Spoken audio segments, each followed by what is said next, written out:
Proudest moment of my life. One knee in the dust, king's sword on my shoulder, listening to the words, in the name of the warrior, I charge you to be brave.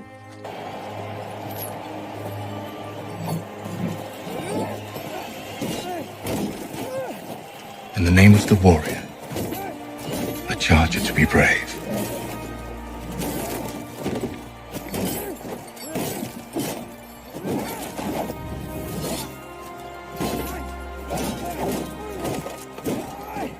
In the name of the Father, I charge you to be just.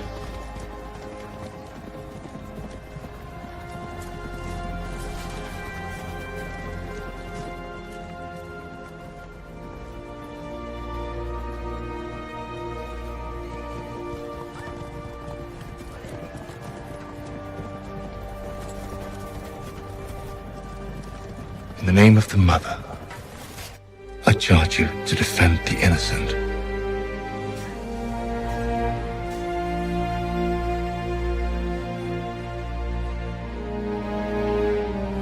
Arise.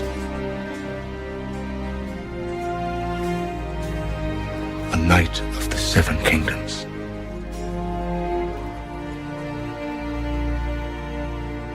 I was squire to Sir Arlen of Pennytree. He charged me to be a good knight, to defend the weak and the innocent, and I swore that I would. Hey, yo! What is good? We got something to talk about, man. What could we have to talk about? Nothing. I mean, it was a good episode. There's a lot of exposition that happened. They left a lot of things hanging in this nothing episode. Big.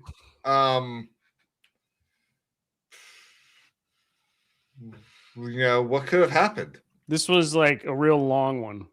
Was it? I thought it was a rather short one for me.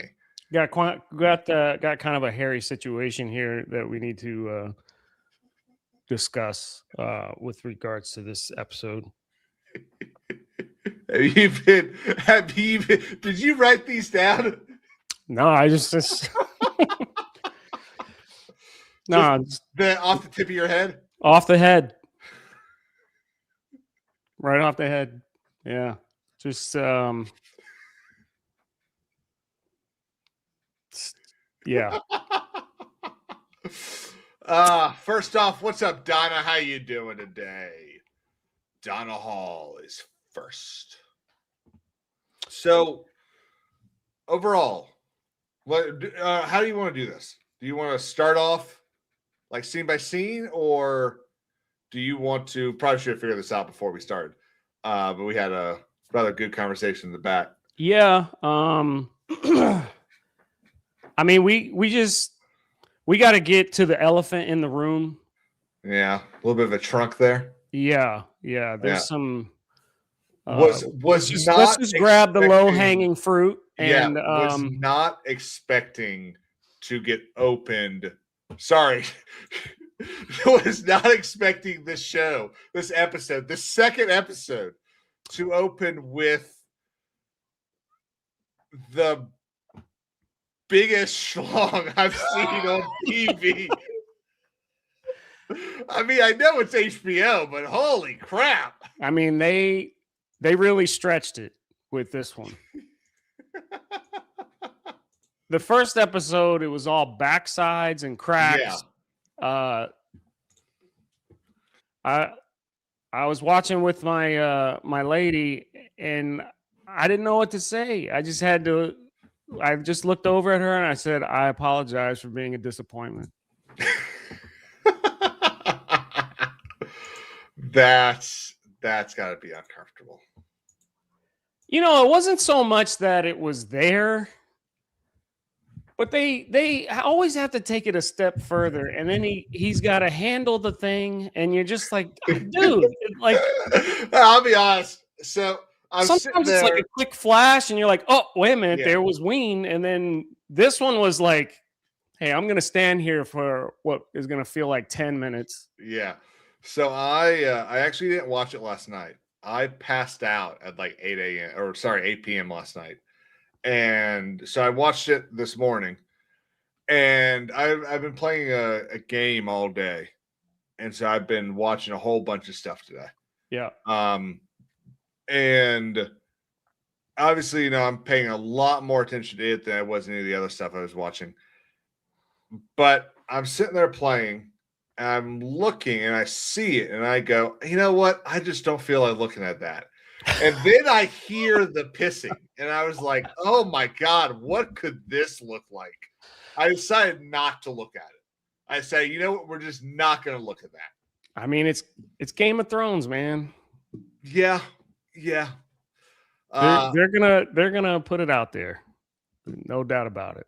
Breezy for 199 says, "Good day, boys. Tree trunk." You're not wrong. He says he really enjoyed it, except for that first scene. Yeah. And then he says he liked the stream. So yeah, well, I hope he's talking about this stream and not that stream. But I see what you did there. We all know about Breezy, so easy breezy. Man. Yeah, so that was just they just kicked it off with Yeah. I'll tell you, one of the things that is sort of jumping ahead. One of the things that I love about this episode in general is we really get to see just how much Arlen meant to Dunk, especially here at the very beginning, where we see the flashbacks to what it was like being his squire. Like we saw a little bit of that in the first episode, but then we got that really kind of nice scene with them in the rain, kind of laughing, just laughing, and you cut off some root or fruit or something, or I don't know what. And obviously, we assume, probably, at least I assumed, and we kind of get a little bit in the first episode that it was definitely a hard life for Dunk. Yeah. But in all those hard lives, there's even, there's good moments that you treasure. And we got to see one of those. I think they were doing some background on Arlen, because if you really watch it, the things Dunk was saying did not match the actions that you saw. He was a strong knight, and then you see Dunk just pulverizing him like he was fearless, and you see these scenes where it's not adding up. So and you see even more, he's building up knighthood in general. Yeah. And we see a lot of that happen in this episode, where he's building all this stuff up, and then he's built up all right. I'm just saying, he constantly gets it like kind of torn down. Yeah, he's building up Sir Duskendale. I forget his first name, as this guy that's kind of come up from nothing, and then finds out, oh no, he's his family is probably one of the richest families in all of Westeros. So, I mean, this is kind of what I think this season, and I've been re-listening to the book, and I've caught up in the book to where we are in the show. I think it is kind of difficult to do because there's a lot of stuff out of order in the show, and kind of like how I said, last week, it doesn't really change the story, but it keeps keeping track, or makes keeping track rather difficult. But he's not. There's one thing I was going to ask you. So you've got Dunk, who's just thinks the world of this guy. Mm-hmm. He's his like Mickey. All right, if a little Rocky reference there, right? Mm-hmm. But he's trying to go to all these other people or houses to say, "Will you, my knight or the Sir Arlen served you? Do you remember him?" And whatever. And nobody's like, "Yeah, I have no idea who you're talking about." And then they do these flashbacks. You see Arlen, he is beat up. Mm-hmm. He's got scars, and there's one in particular I was going to ask you that they really made a point to show. It's the one on his forearm or his wrist. and he's got it wrapped a little bit. I feel like they showed that a couple of times. What is the significance of that wound? I don't know. Okay, so yet to come, or do you know you don't want to spoil it, or you really don't know why they're doing that? So like I said, I'm up to where we are in the show on the book. Okay. There's no like him remembering a fight. There's very little flashback. Yeah. There'll be him kind of like daydreaming a little bit, sort of like what we get in the show, but there's not I remember during this one fight, he got this gash and it's probably what killed him or something like that. Now, they both look very similar to what they look like at the very beginning of the show during that flashback. I just actually finished it.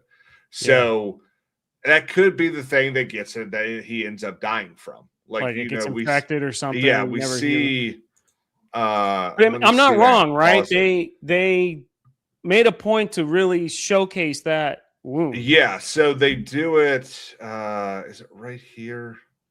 Well, I'm sure they showcased a couple things, but they definitely did. Yeah, that was one in particular that I wanted to ask about. Yeah, so it's right here. I'm assuming this is the one you're talking about. Be careful. Yeah. Stop. This gash in his arm. I want any sausage. Yeah. Yeah. So I think this is just going to be the thing that he ends up dying from. Okay. Where I think we'll probably get some sort of reveal of that. Maybe not this episode, or maybe not the next episode, but the one after. I feel like every single one of these flashbacks are taking us closer and closer and closer to the end of his life, at least. Yeah. To where we'll kind of, come full circle almost. But I mean, it's not like Greystone or anything like that. It doesn't. No. I think it's just grayscale. Yeah, grayscale.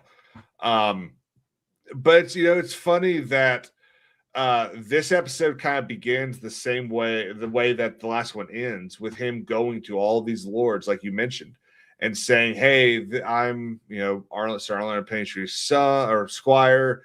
This is what he did for you." And every single one of them, without fail, I have no idea who you're talking about. Yeah. And it's shattering this idea of knighthood for Doug. Yeah. He's really getting a feel for who Arlen really was. And I feel like it's kind of it's dorking up with his impression of Arlen. It's like, man, all these things aren't adding up. I thought he was this great knight, and it's kind of cool that we get that moment with with Baelor and Maekar later, where Baelor kind of tells him, don't overthink it. Don't think less of your master. He was still a good person, but I'm telling you, it was 4, not 7. And that's the way it happens. Those stories always get blown out of proportion. Sure. The fish was always this big. Right? Yeah. It was always a 7-point buck. Yeah. But yeah, so I'm gonna pop this off the screen while we. But what's been your favorite, or maybe not that point?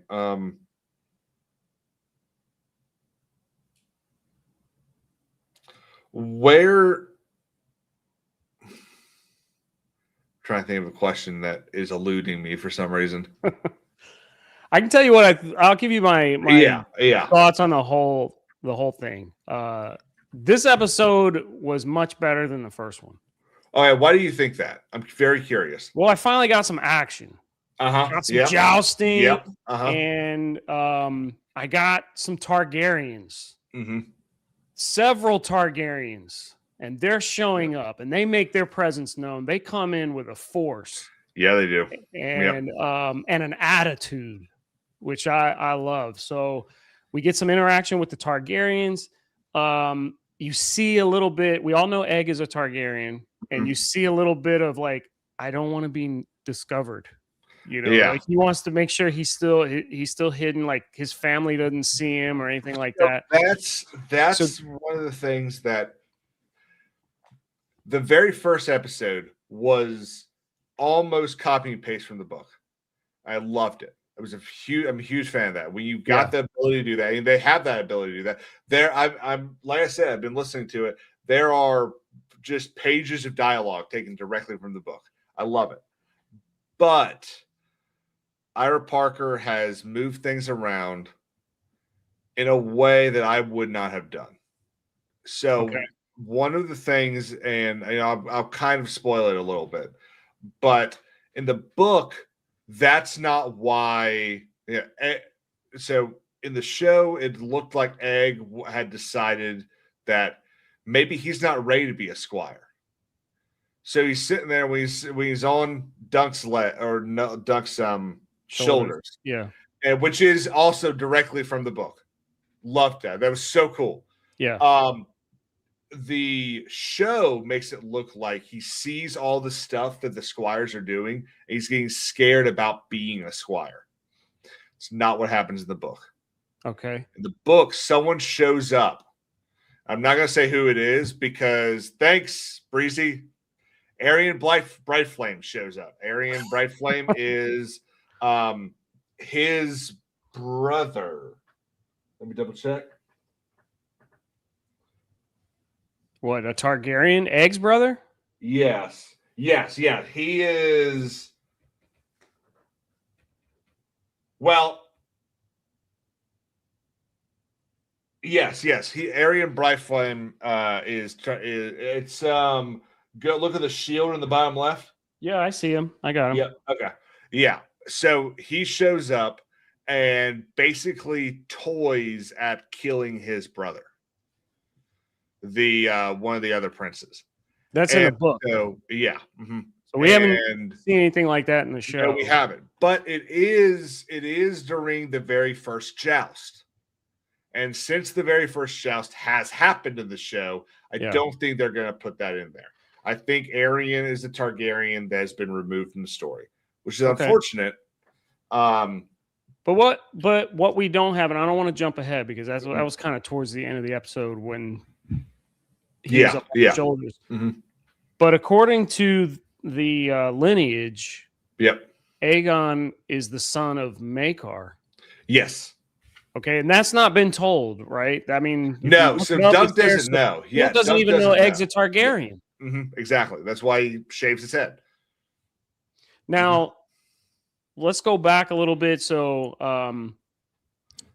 while Dunk is still trying to get into the tournament, he keeps getting denied, and then Egg starts telling him, "This is pretty pathetic." You're like, you're a terrible knight. Like you suck. Why don't you just give up? It's very much like this is not your day, man. Like you keep, but one of the things that I do love is Egg kind of, while criticizing him, basically says, "Hey, they're not all you think they are." Yeah. And he knows because he's seen all the stuff that they do. Yeah, I was just going to say that Egg has a youthful wisdom about all this stuff that Dunk does not appreciate because Dunk is not in the know. He doesn't know where Egg comes from. And then it was really cool that you could kind of tell. There might have been some dialogue, I don't remember, but I felt like Egg knew the Targaryens were coming in. He's like, I'm going to go back to the camp and it's exactly 100%. He saw the banners and was like, you know what? I don't need my brothers and father finding me. I'm out. Yeah. And then, but the Targaryens then come in and say that somebody is missing. Yes. His sons are missing. So is Egg one of the ones that's missing? Yes. So Egg, I don't recall him saying names. The only thing he said was my sons are missing. I don't know where they're at. Yeah. So Baelor is sitting there with not Baelor. Yeah. Sorry. Yeah. Baelor Breakspear. Yeah. Baelor Breakspear is sitting there with his brother Maekar, and they're, Maekar is pissed off that his, is that right? Yes. Sorry. The lineage is freaking annoying. Yeah. He's pissed off that his sons, Egg, and I believe Darren. I think those are the only ones that are missing. Okay. The two that were at the stables. He's pissed off that they're gone. No one can find them. Now, what really surprises me is, having read a lot of every other Game of Thrones or Westeros book, I can't. This is really the only time I can think of Targaryens, of princes of the realm, traveling without any sort of retinue. Like, all that was there was Aaron and Egg, and or Darren and Egg, and that's going to get real annoying. Darren. Now, who was the one that showed up on the horse and was talking? Had that first exchange. So that's and I mean, he had an attitude problem. He just looked down on everybody. He referred to Dunk as like a stable boy and all that, and yeah, I think it's Aryan. Okay. Someone tell me if I'm wrong about that. See, one of the things that I like to have pulled up, I did not pull it up on this one, is there are I think it's Aryan Bright Flame.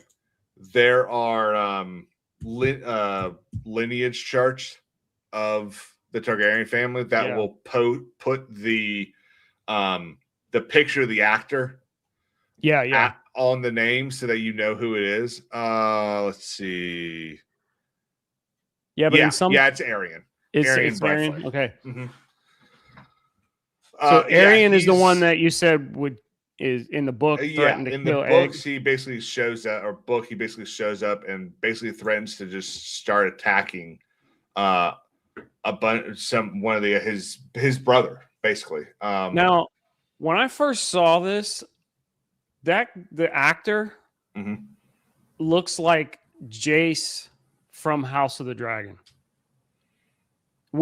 He's got the white hair. When I'm like, wait a minute, did they get the same guy? But no, I had to look that up because I thought he looked very similar to Jace. Yeah, and it's funny because they did a very good job, and he does a very good job of acting that scene out. I do have to say one thing that I really enjoyed was we do get to see the real Targaryen symbol pennants and symbols. Yeah. I also really liked the dwarf, the small guy that yelled at Dunk. I thought that was pretty funny. But I know that Ira Parker 100% did this on purpose. He wanted George to get his correct symbols with the two-legged dragon instead of a four. Yep. So I was very happy. I love how the wings go all the way to the ends of the pennants. That's so cool looking. Yeah, it's so cool. That's a really cool detail that they put in there. So the Targaryens show up, and Dunk sees them. He encounters, we're going to say Aryan Targaryen. Yeah, Aryan Bright Flame. Who's got a serious attitude. He's just angry at everybody. That's the impression I got. And he's like, take my horse or whatever. Now there was a horse that started acting out, got stressed and started jumping around. And then Dunk came in and calmed him down and then took him into the stable. And then Dunk encounters the Kingsguard. Yeah. So he comes up with, he ends up meeting two Kingsguard. But one thing I do want to hit real quick. The thing that's kind of interesting about this is Ashford is a very minor house. They're not important really at all. And the reason that you've got not only the Prince the crown prince, Prince Yeah. of Dragonstone. He's also the hand of the king. He's widely considered one of the greatest Targaryens ever. He is Which one is that? Baelor. Baylor? Baelor Breakspear. He's been the hand of the king for I think 14 years. The small folk love Baelor. And he all of this is an attempt to reestablish the House Targaryen. Because for the last 30, I'm going to say 30 just to be safe, they have been in a decline. They've lost their dragons. All the dragons are gone. Yeah, you got Targaryens left and right dying. And then you have, let me get the name right.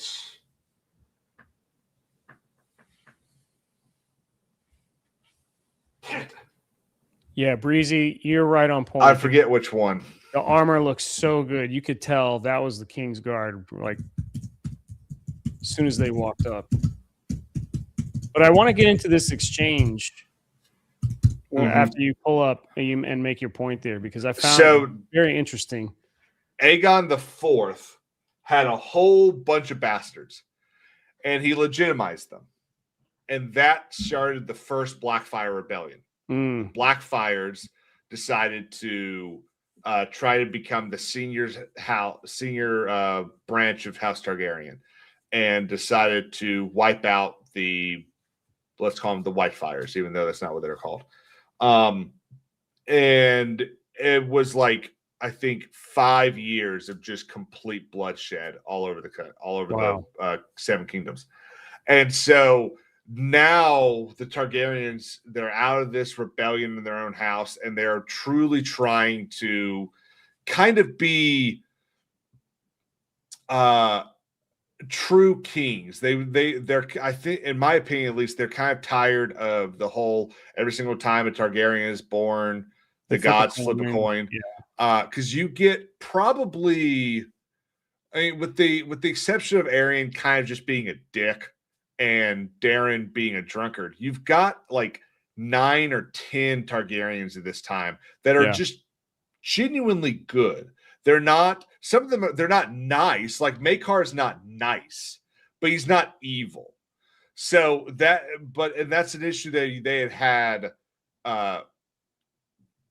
prior to the Blackfire Rebellion. It's an issue they have after this era. Yeah. Where there's 4 or 5 Targaryens at a time that just kind of want to burn everybody.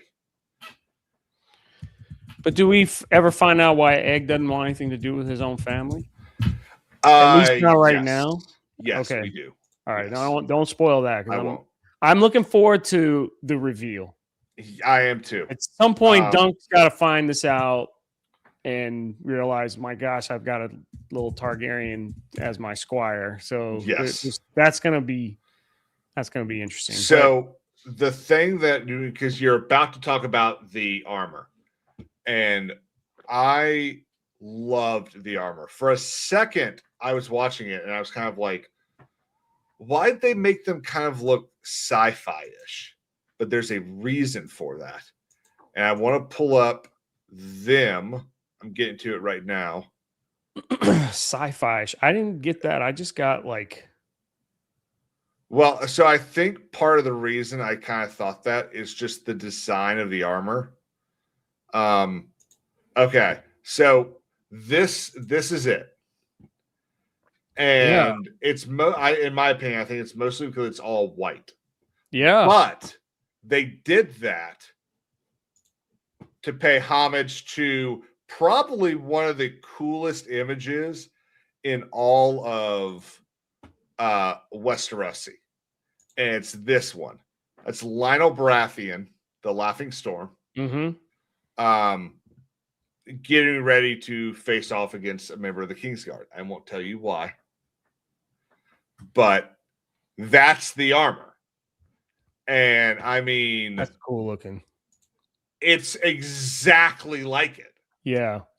I absolutely love it. That's really cool.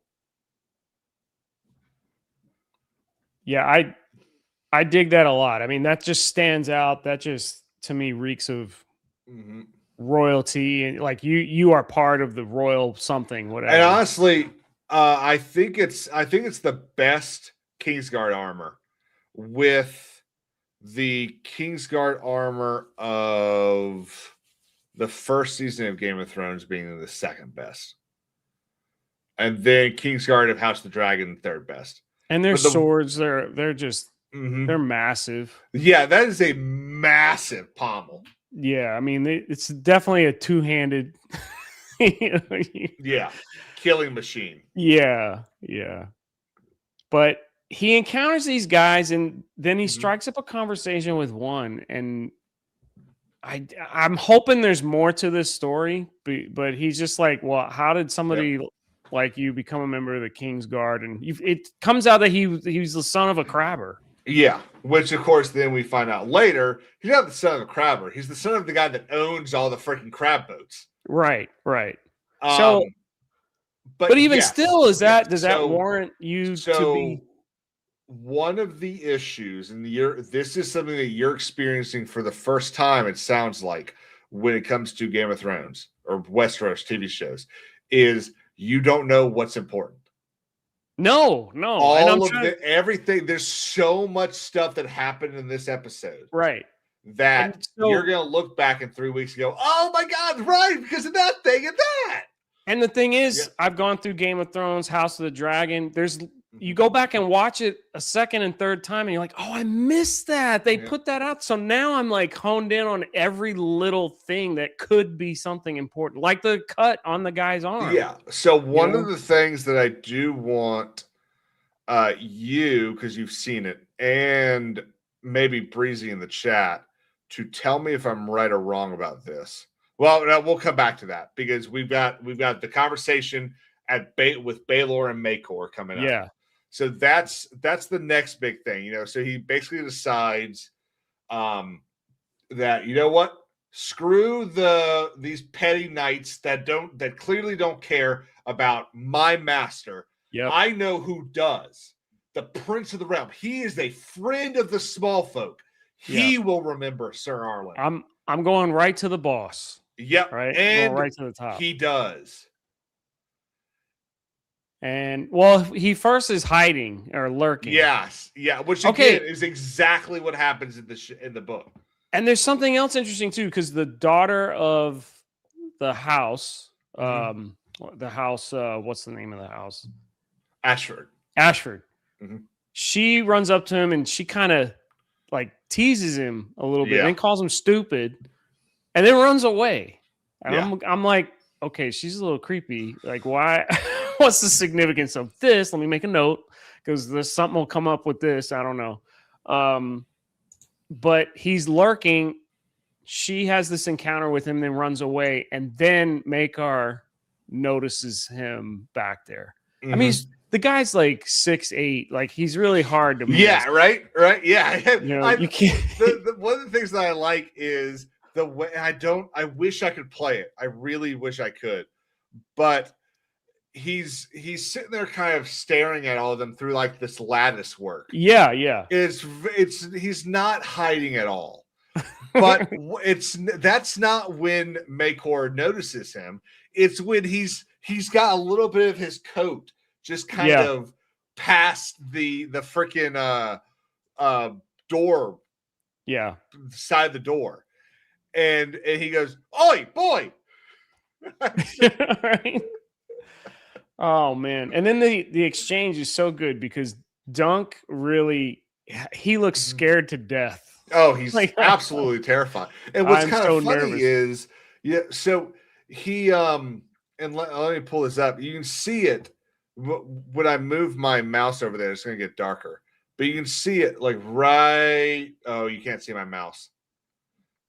So the doorway, the right side of the door, just to the left of the right side, you see this little bit that goes in a weird curve. That's him. And Maekor doesn't notice him when he's through when he's staring through the lattice. Through the lattice, He notices it when you got a little bit of dark something hanging out where it's not supposed to be. Yeah. Oh, and I love this exchange too. They call him in, Mhm. and you've got good cop, bad cop. You've got Very Maekar much just, so. just giving him a hard time and telling him to go F off. I mean, he is just laying into him. And then Baylor, who's very passive and Yeah. intrigued and wants, oh, tell me more about what you're trying to do. And I love that exchange. I thought that was a great scene. That's between how the you three of them. know that Baylor is actually pretty terrifying Yeah. because he's not for a second. You don't see a single Kingsguardman here. Yeah. There are 2 blades or 3 blades in this room.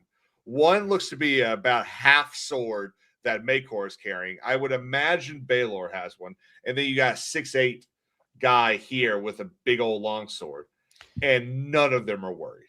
Now, Baylor is first heir to the throne. Yes, Right? Mhm. So he's the prince. He lives Yep. on Dragonstone. He's in waiting. Well, he actually lives in King's Landing because he's hand of the king. Okay, so he's also the hand. Okay, so Yeah. he's not in Dragonstone, No. but he's first in line to who Yep. is sitting on the throne right now? That is Darian. The good? I think so. Yes, that would make sense. Yeah, Darian the Good is sitting on the throne. Because here was what threw me. In this Oh, scene, that's right. Mhm. in this By the scene- way, be very careful when you look at the lineage, okay? yeah, Because you're going to notice something if you pay too much attention to it. it's fair. Okay, so just be careful. I may notice it, but I don't know how it Yeah. all comes to be. Mhm. So I'm okay with some of that, but I'm fascinated by how it all unfolds. Yeah. But when we come into this scene, there's Targaryens all over the place. Mm-hmm. Dunk says, "Pardon me, my lords," and then later in the same conversation, he says, "Your Grace." So that threw me off. Like, well, wait. I thought the "Your Grace" was for the king or queen. So who is he really talking? That's why I'm asking, like, who is on the throne? Why did he say Yeah. Your Grace? Yeah. So I think he just said Your Grace because he's Dunk the Lunk. he's thick as a castle wall. That's what it is. I don't remember. I mean, I think Ned was called Your Grace a couple times. I'm sure Sir Otto was called Your Grace a couple times. And they were always corrected. Like when somebody called. Yeah. Well, Pycelle would correct. Yeah. But that's because Pycelle is an asshole. Pycelle is probably one of the most corrupt people in all of King's Landing. Even Joffrey did it. There was a scene where he was like, "I'm your prince, not your king," or he flipped it, one or the other. Yeah. But anyway, so he goes in and has this exchange, and I loved it because Maekar, he was just so like obnoxious. And then you're right, Baylor had this intimidation about him because he was soft spoken but very well spoken, and he knew, like, he's got the photographic memory, right? Yeah. So he knew everything about Arlen. He knew all this stuff. He remembered this. He knew how many. It was 4, not 7. Yeah, how many lances Arlen broke against his shield in the joust. Yeah, he knew all that stuff. I mean, he had it all down. That is intimidating to me.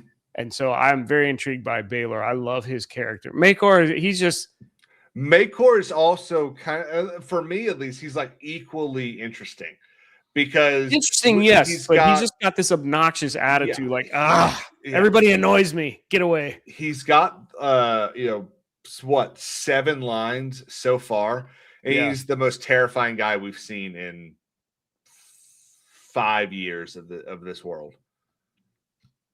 But man, I thought the scene was amazing. And then at the end, he granted him admission to the tourney on one condition. Well, so the thing that I thought was even funnier, actually, and I'm skipping ahead so that I can kind of get to it.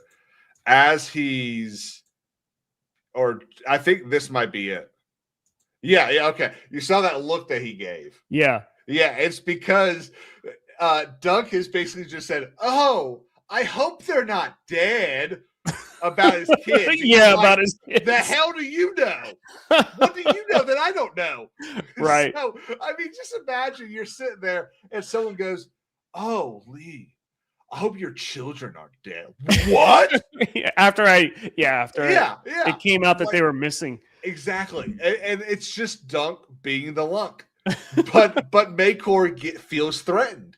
Yeah. And it's again, there's so many things that have been said and done that you have no idea how important there are. And something's going to happen in 4, 3, 2 episodes. You're going to go, "Oh my God. That and makes so much more sense." Bro, I wish these episodes were longer. I do too. I'm getting so into it, and then it's like. So what's really funny is, like I said, I'm listening to the story. There is an hour and 16 minutes left in the story. Oh man. And honestly, there might be less because I might have stopped it a little early. There in the story, the Fossaway, or that one Fossaway, has just taken Egg to dinner. So I haven't even gotten through that first banquet yet. Mm. But all this stuff, like I said, there's a bunch of stuff that's out of order. In the show, the banquet happens the first night. In the book, the joust happens the second night, with the banquet happening at the end of the joust. Yeah. So there's a bunch of stuff, but again, so far, not a lot of it has really changed the story. There's only one thing that for me, I wish had been done differently. Well, two things really. I wish the joust had gone differently, and we'll get to that. But I wish Lyle Baratheon had kind of popped up later, because he's cooler in the book, and right now he just kind of seems to be a drunk, semi-flamboyant little fruity. Baratheon. Yeah. Sorry, is that offensive? I didn't mean it like that. No, you can. Sorry. Yeah. Now, one thing that I am really loving, and I did not think I was going to love as much, are these puppet scenes. Tansel she's doing a great job. Yeah. This actress, it blown me away. Yeah, the props look incredible. Mm-hmm. They really look cool. Yeah, so Dunk and Egg go and they're watching this play. We forgot to mention the condition. Before he left the Targaryen, they're like, you can join the tourney, but since you're not a descendant, you can't use Arlen's sigil. You got to come up with your own. So then I got thinking, like, oh wow, this is kind of cool. How do they come to be? Is like that? Like somebody of royalty says, make a sigil and you can have it? So they usually have something to do with the founding of the house. What house is Dunk? Dunk is, so we know that Dunk is a ancestor of Brienne of Tarth. So there's definitely there's going to be some connection to the House of Tarth. Yeah. But Dunk does not have a house. He's just going to do his own thing. Yeah, he's going to create his own house, basically. And he goes to the play, and I think her name is Tansel. Yeah, Tansel. And she is the painter. And nope, Sean, he confirmed. George R. R. Martin confirmed it. I think I did see that too. Where Martin. So they go to the play. They get to see her give the story of Florian the Fool, which I need Breezy or you, Lee, to correct me if I'm wrong about this. Florian the Fool is also the story that ends up getting told about the night.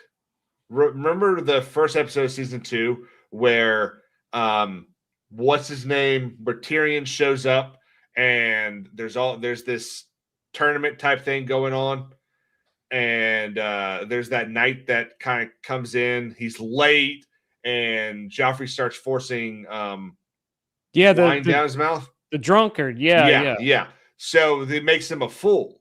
Yes. And I am pretty sure, again, it's been a while since I watched the episode, but I'm pretty sure that is supposed to be a rendition of Florian the Fool.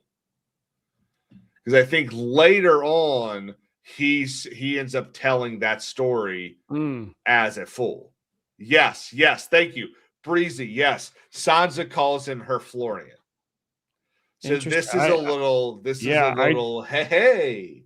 I didn't get that. I mean, so which means I'm curious if you got the other connection that happens in a little bit. But we Dunk here he's really starting to fall for Tanzel. Yeah, he's totally into that. And I'll be honest, I'm starting to fall for her too. She is awesome. The actress is absolutely killing it. And when they announced the casting, I thought it was going to be another, we're just checking the box. Yeah. But she's doing a really good job. I'm honestly, everyone across this is doing a very good job so far. Breeze said, bro is simping. Me or Duck. And they're enamored with the play. Yeah. And so then Dunk basically goes in and gets her to repaint the Arlen's sigil, makes it a tree with a falling star over it. Well, is that supposed to be like the tree that they're camped by? It's the tree they're camped by. It seemed like every episode they're looking up at the stars at the end. Yep. So Dunk's sigil.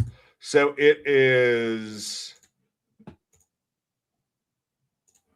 this.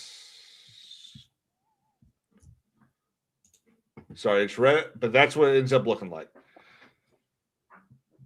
So it's the tree that they camp under with the falling star that they saw at the end of the first episode. Very interesting. Yep. And then we get a really funny moment here where she tells him that she was always called Tansel Too Tall. And he says, "You're tall enough." She goes, "For what?" And you know what for. To be my wife is what he's thinking. Yeah. Great exchange with him. You can tell he's definitely enamored. And then we get the I was kind of like it when we see scenes that were in the trailer, and this is was that badly handled? And Egg's like, "Hell, it wasn't great." Great scene. Those two got such good chemistry. Mm-hmm. One of the things I think they do really well here, and I would be curious to find out if they used any forced perspective to do it like they did in Lord of the Rings. Yeah. But just how much taller Dunk is than Egg. Like, it's crazy. Yeah. And then you've got probably a normal sized person here and a normal sized person here, but this forced perspective they've used to make him look just so much bigger is really have worked out really well. Yeah. Yeah, absolutely. And then we get so where are they at now? So they left the playhouse, I guess, or the play tent. Yeah, and so they're just at one of the food tents nearby. Because remember, one of the things that's great about tournaments, it's one of the reasons why tournaments were important both in real medieval society, but also here in Westeros, is they serve as kind of a boosting not only of morale, but of the economy of different regions. Yeah. So Ashford is hoping to get like a boom economically from hosting this tournament. Not only do they get to bring Targaryens in, who also like it because they get to reinvigorate their status. But you get a whole bunch of people that are going to make a buttload of money off of this tournament, not just in trade or in winning, but whoring. Yeah. That they make that very clear in the books. Oh yeah. Yeah. And then there's this tug of war. Yep.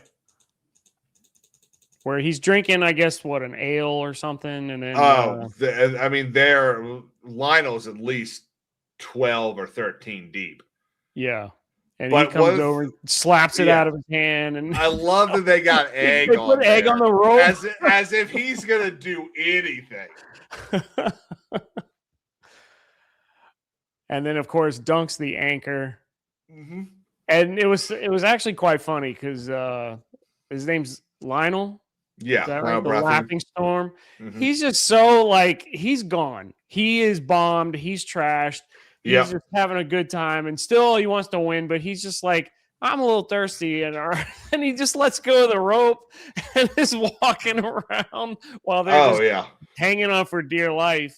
And they're like, come on back, come back. I thought that was great. That made me laugh. Well, and what's interesting, I don't know off the top of my head, but this guy right here, you can't see my mouse, the dude behind Egg, kind of looks like a Dornishman. He not physically, but he kind of looks like what the Dornishmen were wearing. Like the colors and everything. In Game of Thrones. And I mean, Ashford is, let's pull up that glorious map. Ashford is south.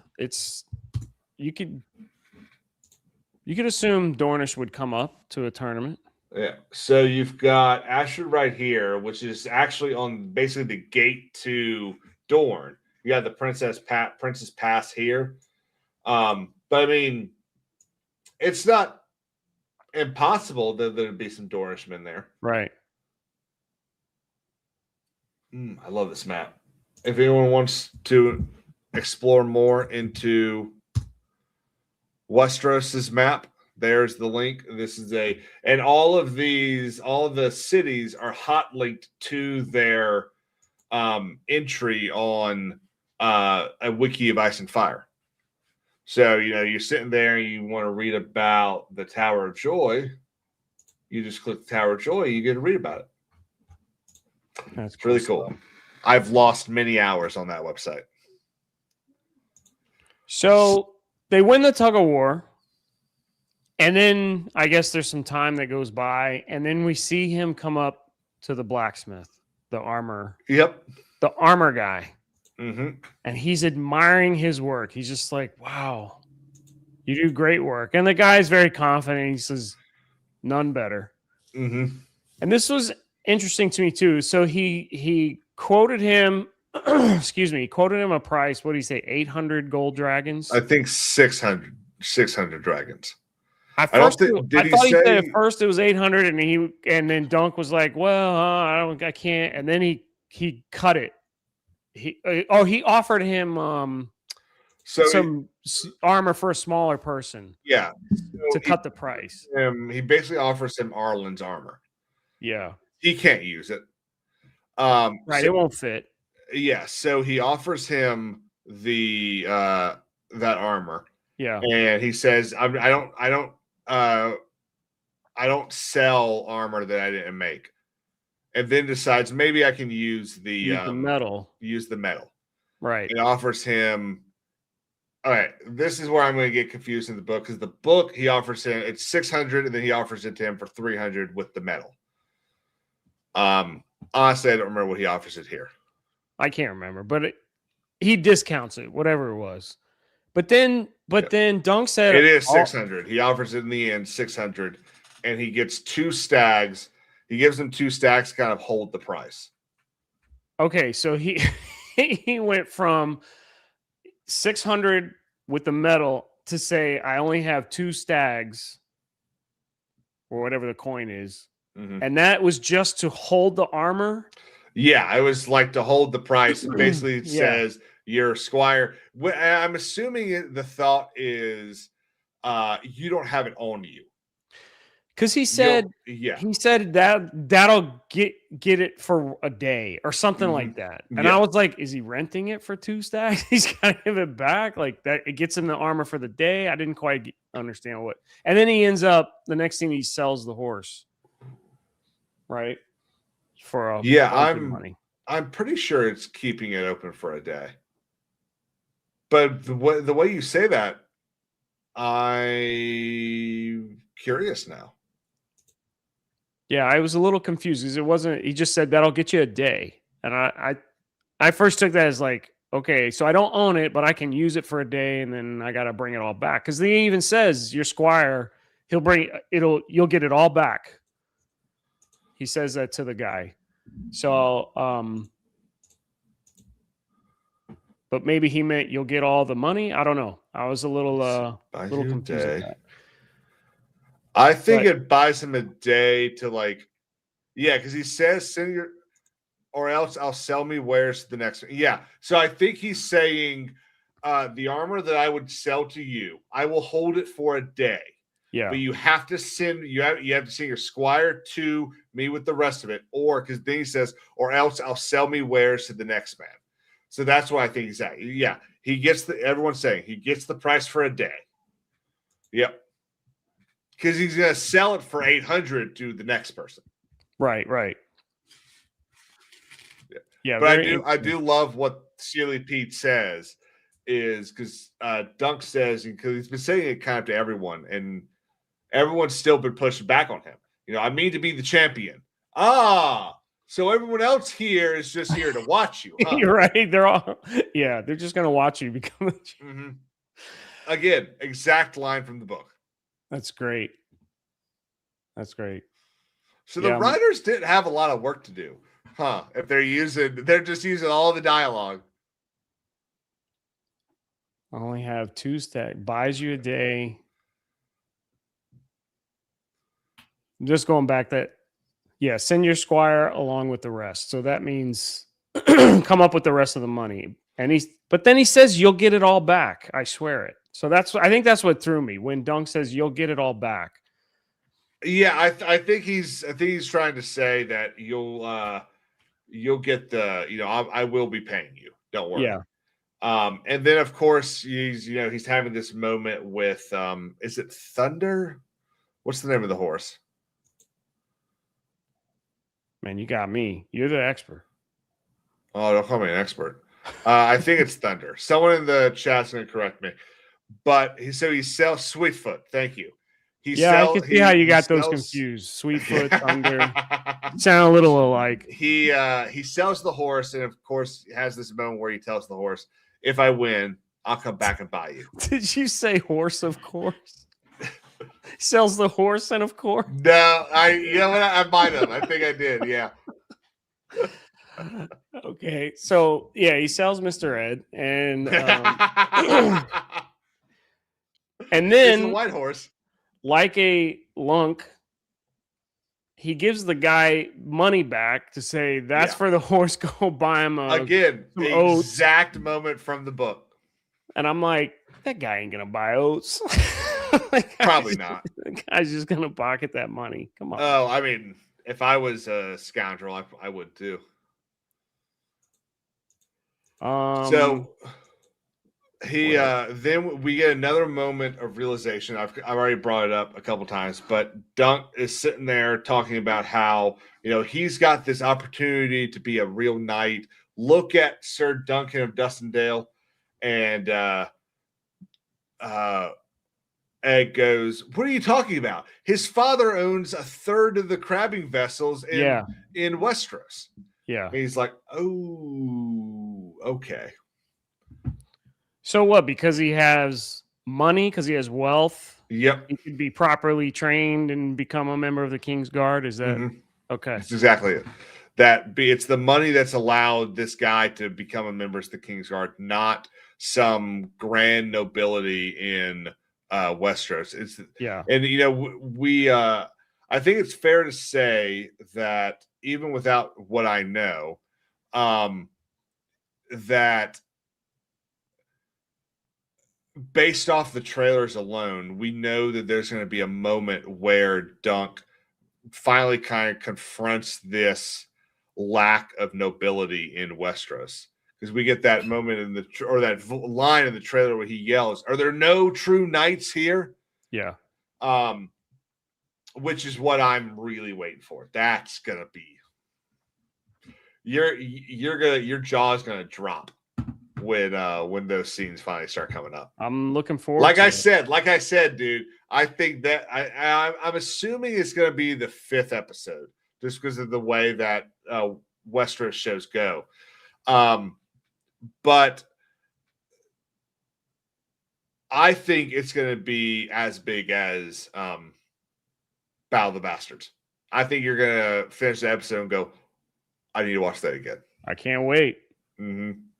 I'm building it up. I really am. I wish I wasn't, but then we see the first like real action of the show so far.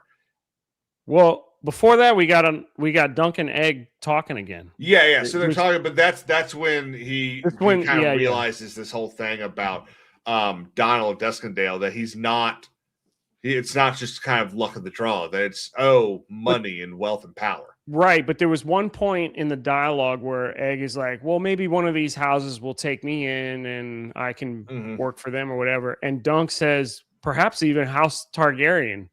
And Egg looks up at him like, what? Why would you want to work for them? Right.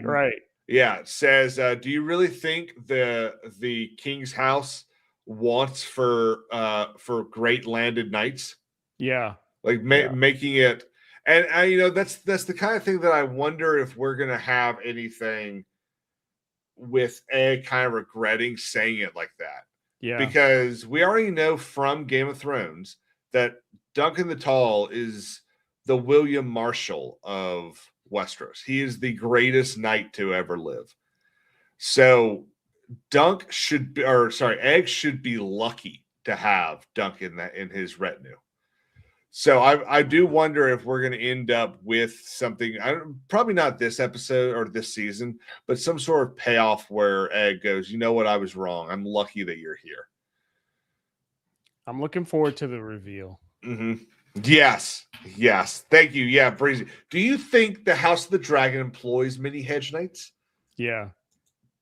It's a great dialogue because it's just, again, I haven't read these stories, but I know he's a Targaryen.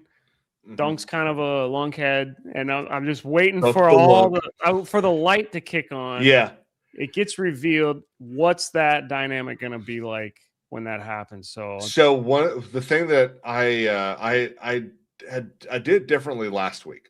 I tried to listen up to a certain point before I watched the show.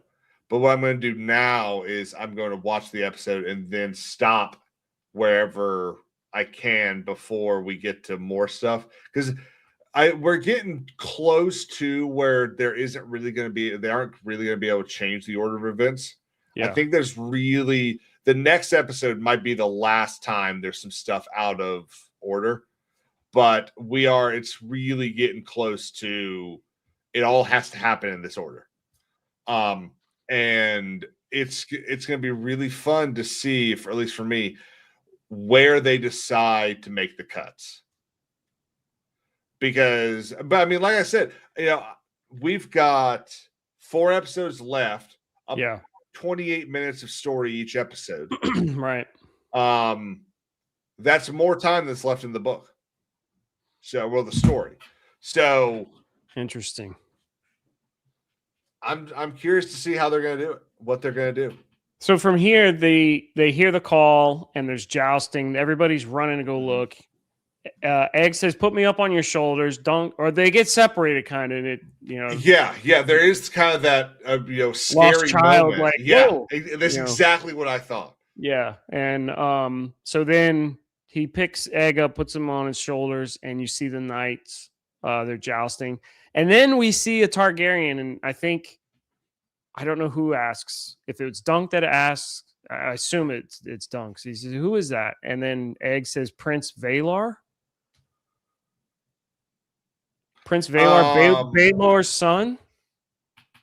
So Oh yes, yes. No, it's Arian, Arian Brightflame. That's is the dick that calls him an idiot with his horse.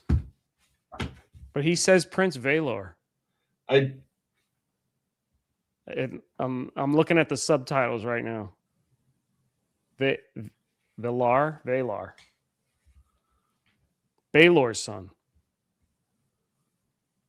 That's right. That's the knight on the horse.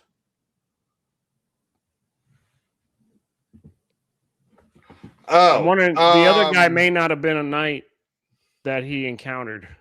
Well, so real quick, one of the things that I want to hit first is, did you catch the Tully?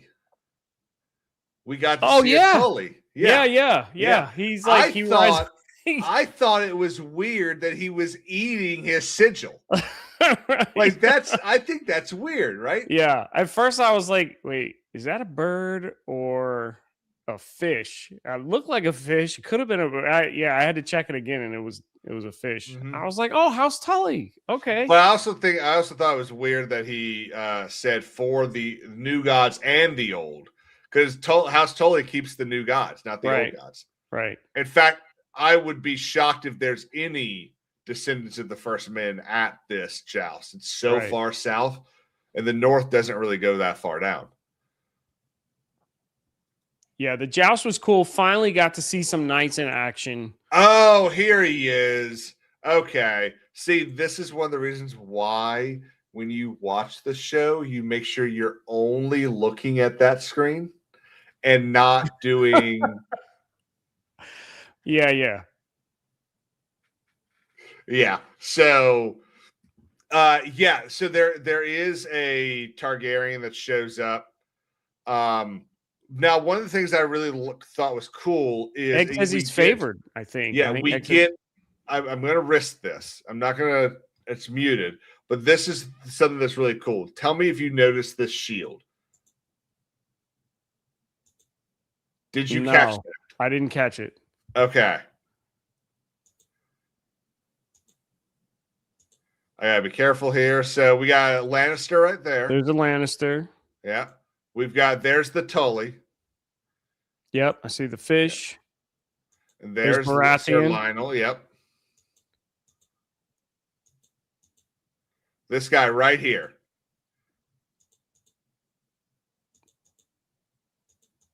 There's nothing on it. There we go. Do you see it?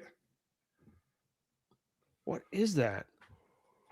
What color do the flames of Old Town burn when the high towers go to war? Ah. Green. Yes, this is a high tower. Interesting. And then immediately following this is the Targaryen. There's the Targaryen. Missing the very famous white hair. He takes after his mother, as Egg says. I wanted to because I wanted to get the who's that? Prince Valar. Baelor's son. Oh, right, that's why. That would be Egg's cousin. I'm sitting here.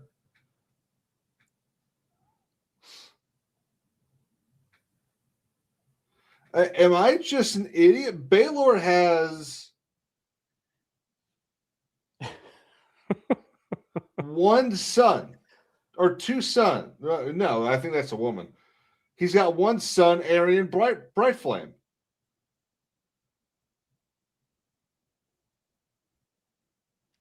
I don't know. We might need to do some digging. Guys, someone help me here. We'll take that on as some homework to figure that out and then get to the bottom of that next week. Prince Baelor.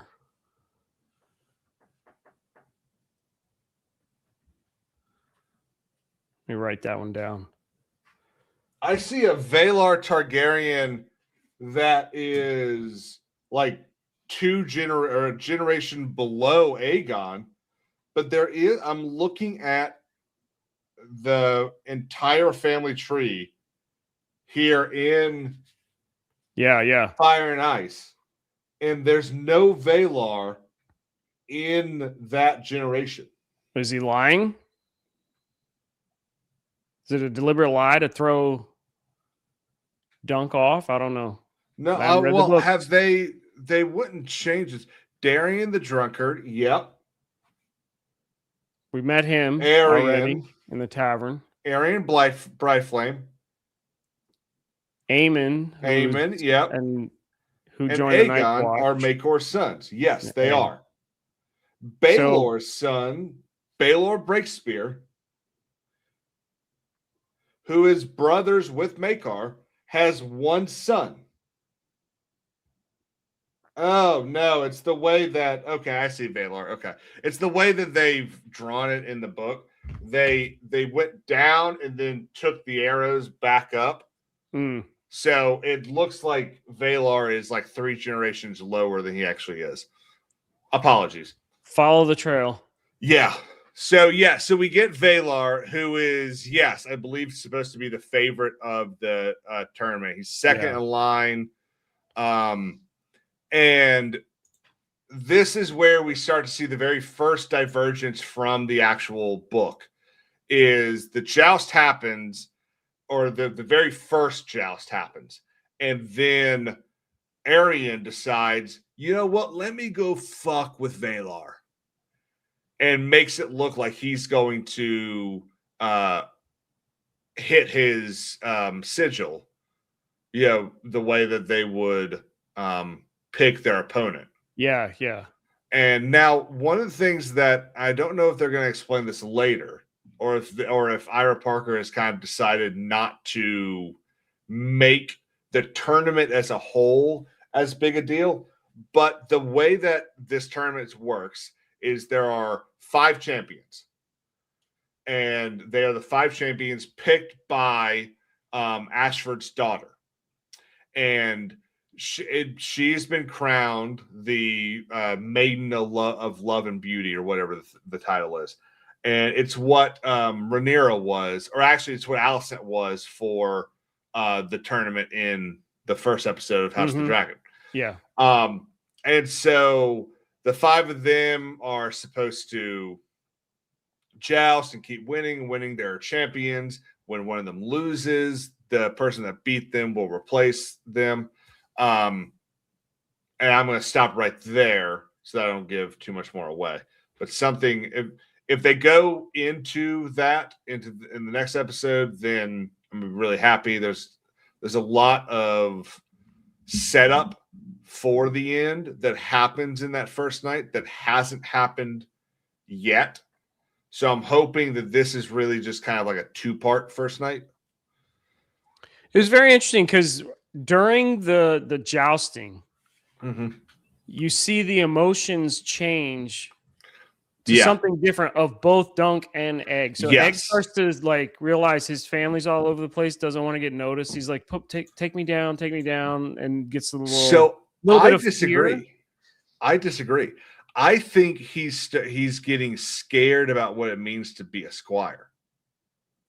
I don't think he's afraid of his family, because I just say that he's already been up there for so long. He doesn't want to be known.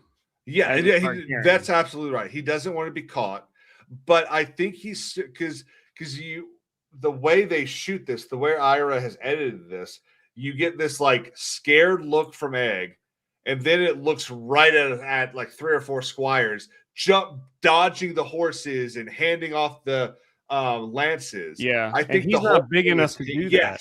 Yeah, he's tiny. Yeah. I think he's afraid that he won't be able to do this job. Interesting. Okay, we'll have to keep watching that. And then Dunk changes his emotions because he's realizing, okay, I'm in it.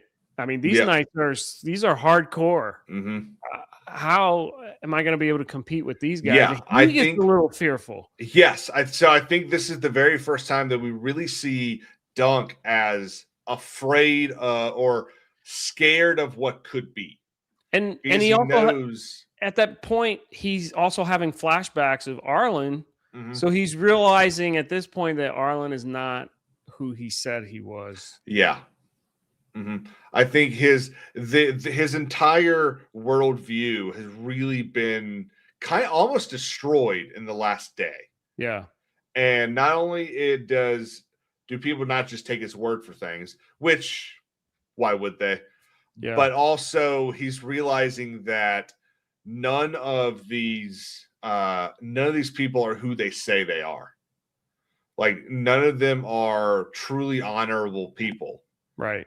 That and I think he's realizing that there's not really a opportunity outside of going all the way to be that guy, if that made any sense. Yeah. No, I think he's like he had this idea or this vision of what Arlen was and what he was going to be able to do and follow in his footsteps. And then he saw the real deal and was like, yeah, it's a little bit of a panic attack, I think. Yeah.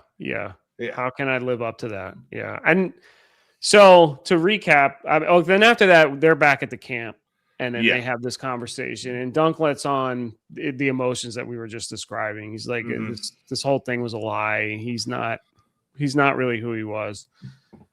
Speaking of Arlen, but the few things that I'm looking forward to, I'm looking forward to the reveal. I've said that a couple times tonight.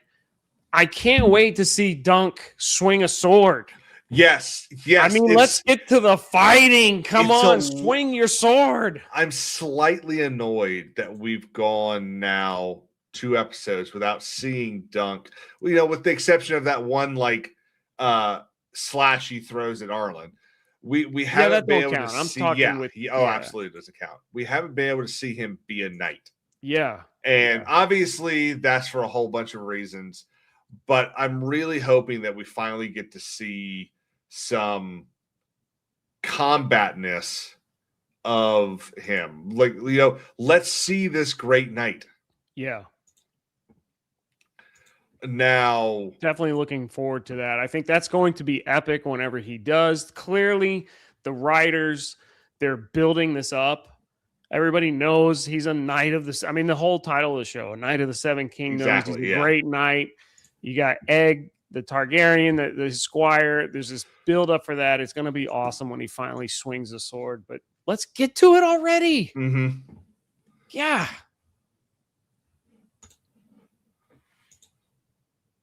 So the there's now one thing I do want to say. I really enjoyed watching this jousting. We didn't get a lot of it. There wasn't a lot of this action, but everything looks incredible. Like this is one image. I believe this is Valar getting ready to fight, or he's jousting against the High Tower. There's a Lannister to his left. Baratheon, I think, is jousting against a Fossaway. But everything, the other thing that I really love about this, you can tell for the most part who everyone is. This is obviously the Targaryen. And you know once what the else, black goes away, you can see this is the Lannister. Yeah. What I thought was cool is that they did this at night. Yeah. In the evening. So all the jousting, other tournaments that we've seen in Game of Thrones, it's always been during the day, the sun's up, whatever. This one's done by the light of fire, which I thought was a really cool touch to the scene. I don't know if that's in the books that they jousted in the evening. Yeah, the first tilt is, I don't think it's nighttime. It's dusk, I would say. Yeah. I thought that was really cool to have the fire. But overall, I like this episode a lot more than the first. And I hope they continue on that trend that each episode gets better and better and better. And they're building up to this. You keep teasing it. They're building up to I know. something I might supposed to be stop epic. teasing it. But it honestly, like I said, dude, I've every single time I've read the thing, I've gone, this is what I've been waiting to see on television.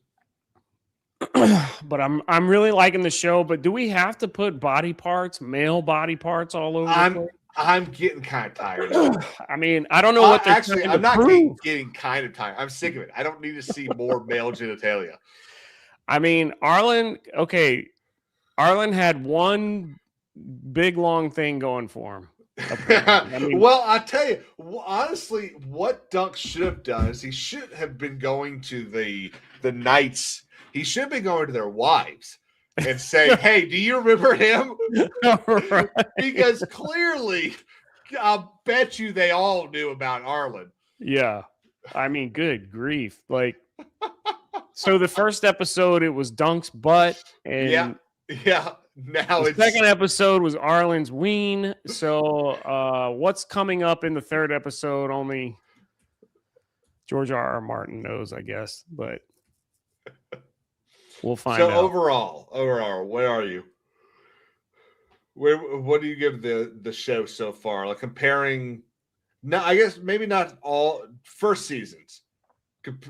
So far compared to the first season Game of Thrones and first season of House of the Dragon. Oh, I hate giving ratings like it's a 8 out of 10 just because there's so much more to come. I can tell you that I'm hooked. I'm into it. I love the Game of Thrones stories. This is the highest rated first season of a Westeros so far. They're doing really well. I was gonna make an inappropriate joke about about what we saw in this episode, but I'll stop. I've made too many, but no, I think these stories are good. I wish they were longer. Mm-hmm. Do you? Short. You want it to be longer, huh? You got the joke. See? Very hairy situations going on. Oh, man. Yeah. Yeah. Stuck between a rock and a hard place. But I'm really I'm digging the story. I'm looking forward to seeing where this goes. There's a couple things I can't wait to have happen. I really don't need the male body parts anymore. I agree. Stick to the story. We're good. Yeah. But yeah, I hate to give it a rating like right now just because there's still 4 more episodes left. Mm-hmm. If it's anything like the first season of Game of Thrones, I mean, I was hooked after the first episode. There was like some inappropriate behavior between brother and sister, and a kid got thrown out of the tower, and I was like, oh, I gotta watch the next one. Find out what happened to this kid. Like what happened? And the stuff that I'm really excited to see, it popped up on my Twitter feed. Someone liked a tweet of mine from 2 years ago, which was weird. I think it was 3 years ago. I still think one of the best scenes in all of Westeros TV show is when Viserys walks into the throne room at the end of season 1. And it is, to this day, I think the scene has the most payoff of anything in Game of Thrones. And because you've got the second I saw that, because you're looking at Rhaenyra and you see the door start to open, I go, here comes Corlys. Here comes Corlys Velaryon to say, what the hell are y'all doing? Yeah. And then you hear King Viserys of House Targaryen. Yeah. And you're like, holy shit, he's coming. Yep. And the cinematography, right? The camera following over the shoulder, and he's got the cane. Yep. You hear the cane clang every time he hits the ground. It was so cool. It echoed through the chamber, and then he goes to Otto. I'll sit the throne today. I'll sit the throne today. Yeah. Oh, it was awesome. And then even to take it even further, the crown falls off his head, and you see a hand, and it's Daemon. Yep. And everybody thinking, oh, he just wants the throne, but then he places it on his brother's head, and he's like, let me help you. It was that was an amazing scene. Yep. Incredible. Loved it. But nope, I'm good. I'm in. I'm loving the show. Excellent. They can't wait. Can't wait for next week. I am. Is there anything that you're expecting to see next week, other than more male genitalia? I really hope Dunk pulls the sword. I mean, even if it's just to defend himself. I don't know. Yeah. I haven't read the stories. I don't know what's coming. I didn't even see the trailer again for the previews. For Good. Don't. So, I want to see him get into some combat. Mhm. Like I'm a knight. I've been knighted, and he went through all this trouble to get into the tournament. I mean, he snuck in and talked to the Targaryens. He's oh, come on, man. I was hoping someone was going to say it. Man. I decided not to say anything. Come on. Where was I? Thinking about long swords. Yeah, long swords. Two-handed one. So I'm looking forward to seeing the sigil. I want to see that new shield. I think that's going to be a really cool moment, especially for the book readers, especially for, I know some people out there that this is one of their favorite stories ever written. And, I've got some people that have been texting me about, that they've cried about this, or, this thing has been incredible. And that's what I love about this story. There are moments in this story so far that are just fantastic. And we only got 4 more episodes, but we're barely an hour into the story. Mm-hmm. And there are moments of this thing so far that have been inspiring, for lack of a better word. I hope he wins. Game of Thrones, like the story seems like it's going to go that way, but Game of Thrones is so unpredictable. Mm-hmm. If you haven't read the books, I'm telling you, I almost bailed on the whole franchise when they beheaded Ned Stark. I didn't want to watch anymore. But then I thought maybe there's some way they bring him back. I don't know. So that's his head back on. That's the funny thing. When I was going through it, I had so I watched everything between season 7 and 8. I watched everything and I read everything. And there were a whole lot of theories going on about how Ned Stark was coming back. I know mine. I had one written. Which one was yours? So it was going to be in season 8 when the Night King brought everybody back from the dead. Ned Stark's remains are there. He was going to come out. Yep. He'd be headless, but he was going to come out. And you know who he was. I was hoping to see somebody familiar. There were 2 that were my favorite. One is all Starks are wargs, by the way. Yeah. So the reason that his POV focuses on those ravens that fly away is because he's warged into the ravens. Yeah. But then the other one that was really good, and honestly, this one's my favorite, was why do you think Jaqen H'ghar was so taken with Arya Stark? Because Jaqen was actually Ned Stark. Why was there a faceless man in the black cells under the King's Landing? Because that's what Jaqen H'ghar was, in the same cell as Ned Stark. Yeah. Jaqen H'ghar actually took Ned's face, sacrificed himself, and let Ned escape. That was mine. Obviously, it didn't pay off. No, but that would have been cool. Yeah. I would have bought that. After we found out who Jaqen H'ghar was. Yeah. Okay. Well, May, you've got a gaming stream to go do. Yes, sir. You are going to get raided because you have not enabled raids on your channel for some reason. I got to talk to my manager on that. That would be Wicked Virtue.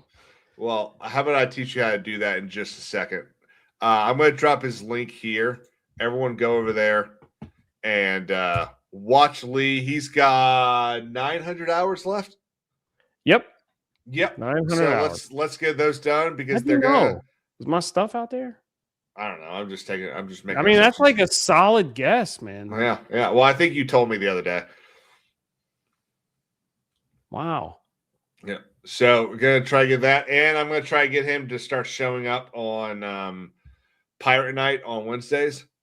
So Yeah, I'm those- working we're gonna on get- that. yeah, we're gonna get those hours ticked away real quick. But any last things you want to hit the crowd with? Subscribe to the Gentleman's Lounge. That's where I do all my live Links streaming. are in the description.